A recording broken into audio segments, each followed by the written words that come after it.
someday they would come back, and when they did, a game would be played. This is Endgame. I'm with John Hankey. He is from Niantic. Their great game was Ingress, and they've got a new one. It's called Endgame. Tell me about Endgame. This ties in with the movie and all the other extracurricular activities involved in this project.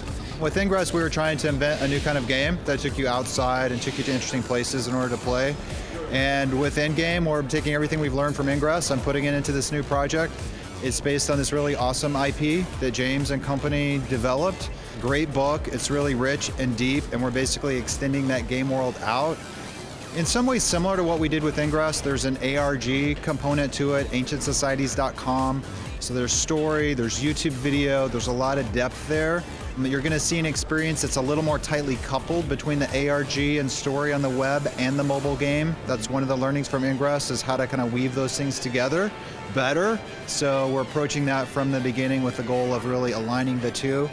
Ancient Societies is up now, so you can choose your line, which of the 12 lines you want to represent in the game. 12 ancient lines, a dozen revolutionary societies who ruled for a time and disappeared long ago. The mobile game, we're shooting for a summer launch, basically, hard at work on it. It's looking good. It's more action-oriented than Ingress. There's a player versus player component to it that we didn't have with Ingress. This is a different type of experience, but you still got to go out and go to museums and statues in the park and cool places in order to acquire the items that you need to be a successful warrior, basically, in Endgame. Probably a little young to be inheriting an over 2,000-year-old dagger. Now, when you think back to the success with Ingress, and it's had a lot of success, it's still kind of a little esoteric and a little highbrow maybe for the average gamer. Are you guys doing stuff with Endgame that's gonna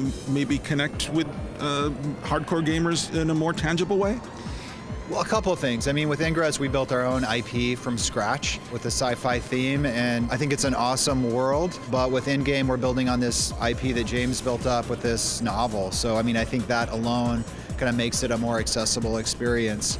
The characters are awesome. Within Endgame, you've got 12 lines. Each of those has an awesome character that represents the line in the book. They're young people, they're all cool, that roam the world trying to solve the puzzles and fighting one another. So I think they're characters you can really identify with, and you would really want to be one of those people. So that's a great start. And then the other thing is the action. Ingress is a player versus environment game. It's a team game, it's global, it's got a lot of wonderful things about it, but it didn't have that action element. So I think with that in Endgame, it brings it to a different audience, that more traditional gamer audience that maybe likes that dueling, fighting, guns, knives. We are bringing that in force with Endgame.